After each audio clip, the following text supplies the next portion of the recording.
I got to know General Austin during my early days as Vice President. President Obama had charged me with overseeing the end of Operation Iraqi Freedom and ensuring the orderly withdrawal of our forces and equipment from Iraq. General Austin was with me on the ground, not just for meetings with troops or for military strategy sessions. He was there when I was working with Iraq political leaders. I watched his political skill, how he dealt with them. They respected him across the board. When I met with the leaders of our coalition partners, the same thing. And he was there during one particularly memorable incident when we were at a meeting at the ambassador's residence in the Green Zone. The insurgents launched a rocket attack on the house. And of course, General Austin was just another day at the office. He just sat there and kept right on going. So I sat there and kept right on going. And everyone wondered, what in the hell are they doing? But, you know, he's cool under fire, inspiring the same and all those around him. That's Lloyd Austin. He was the person President Obama and I entrusted with the incredible task of bringing home America's forces and redeploying our military equipment safely out of Iraq. It was the largest logistical operation undertaken by the Army in 60 years. Getting it done required much more than military know-how. General Austin was a diplomat. It was not an easy task. He built relationships with our Iraqi counterparts and with our coalition partners. He was a statesman representing our country with a skill at tables that I've sat with him, with foreign leaders, and I wondered whether or not he was from the State Department or from the Defense Department, both military and civilians. I'm not exaggerating. He has a way about him. And always, above all, he's looked out for his people. That's why he was known as the soldier's leader. In this time in the United States Army, Lloyd Austin met every single challenge with extraordinary skill and profound personal decency. He's the definition of duty, honor, country. And at every step, he challenged the institutions that he loves to grow more inclusive and more diverse. He was the 200th person ever to attain the rank of a four-star general, but only the 6th African-American to ever do that. He was the first African-American general officer to lead the Army Corps in combat. He was the first African-American to command an entire theater of war. And, if confirmed, he'll be the first African-American at the helm of the Defense Department in well over 200 years. Another milestone. And he's a barrier-breaking career, has been like this throughout his career. Lloyd Austin retired from the military service more than 4 years ago. But the law states that an officer must have left the service 7 years before becoming Secretary of Defense.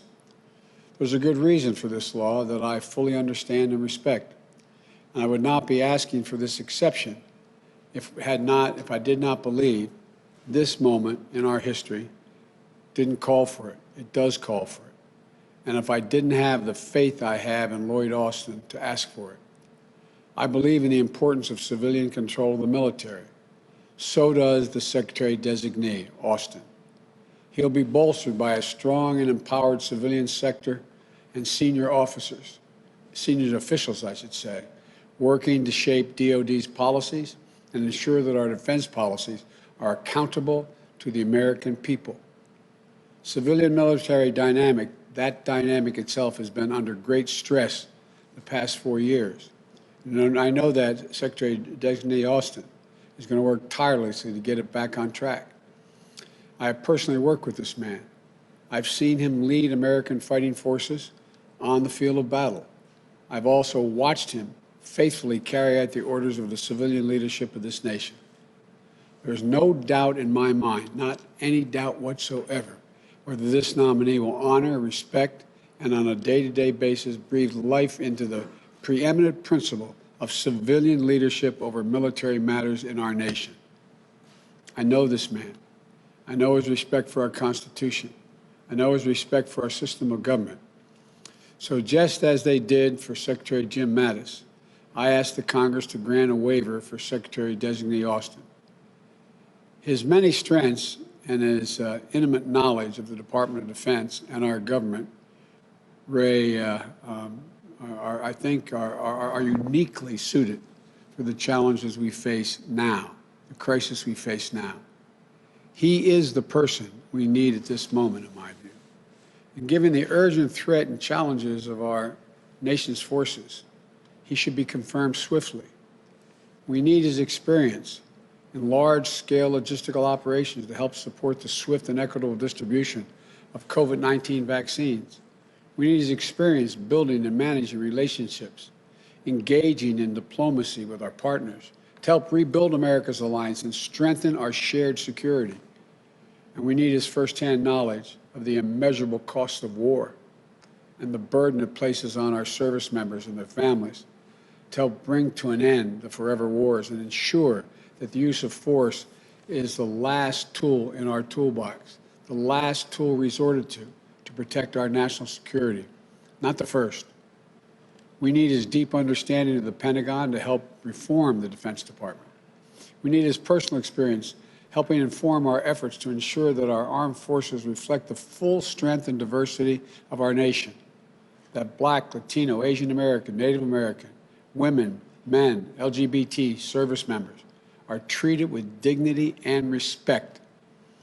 You know, at a time when more than 40% of our more than 40% of our active duty forces are people of color. It's long past time that the department's leadership reflects that diversity.